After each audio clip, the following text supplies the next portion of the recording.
This week we studied four mid-century movements, one of which is my favorite poetic movement, the confessional movement. We looked at several poems by Anne Sexton, amongst other writers. I'm going to read aloud her kind and then explicate a specific element of the poem. I've actually performed this poem before at a feminist monologue and arts event, so I was really excited to see that we'd be reading it this week. Her Kind by Anne Sexton. I have gone out, a possessed witch, haunting the black air, braver at night. Dreaming evil, I have done my hitch, over the plain houses, light by light. Lonely thing, 12 fingers, out of mind. A woman like that is not a woman, quite. I have been her kind. I have found the warm caves in the wood, filled them with skillets, carvings, shelves, closets, silk, innumerable gifts. Fixed the suppers for the worms and the elves, whining, rearranging the disaligned. A woman like that is misunderstood. I have been her kind. I have ridden in your cart, driver, waved my nude arms at villages going by, learning the last bright routes, survivor, where your flames still bite my thigh, and my ribs crack where your wheels wind. A woman like that is not ashamed to die. I have been her kind. Her kind talks about the speaker's experiences as a woman. She likens herself to three separate women, or perhaps three facets of the same woman. Each stanza serves as a character sketch, and each identity, a possessed witch, a hermit caretaker, an uninhibited rebel, breaks apart from the ideals of femininity. The poem is written in the past tense, the speaker's reflecting on her life, all the people she has been and experiences she has had.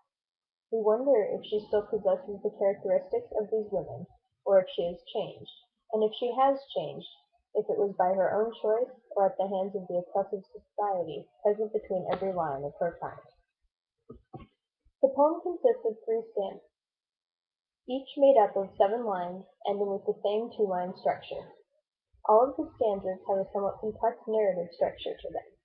The speaker begins by reflecting on who or what type of person she has been, and as that person, the things she did. The second to last line of the stanza begins, "A woman like that is," and continues with a final characteristic, before the last line says, "I have been her kind." What is curious is that in the second to last line of each stanza, the speaker distances herself from the portrait she has just painted. I becomes a woman. Rather than this specific person, we are introduced to her in a general sense.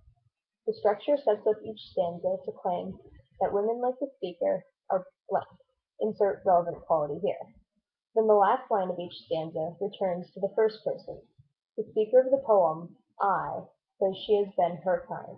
In other words, the kin of the generic woman from the previous line.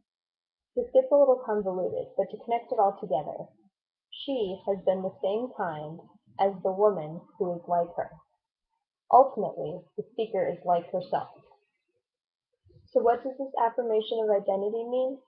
Well, first off, the poem speaker is confident. She understands that she's not the kind of woman society would like her to be, and she's okay with that. She says at the end of the first stanza, "A woman like that is not a woman, quite. I have been her kind." She's different, and we can treat her kind as an individuality anthem of sorts. Second, the poem allows its speaker to find herself within its words. She connects experiences like wandering around at night and living in caves in the woods to qualities like loneliness and being misunderstood. And finally, the poem ends with the speaker saying, "A woman like that is not ashamed to die." From this, we could speculate that she is on her deathbed now. Who she was in her youth, or at least in her past, was not ashamed to die. She said she has been her kind, past tense, but doesn't speak for the present at all. Is she still unashamed of dying? Is she still like these past incarnations of herself? And if she isn't, does she regret changing? These questions remain unanswered. All we know is who she was before. Perhaps capturing those identities was more important to the speaker than documenting the present day.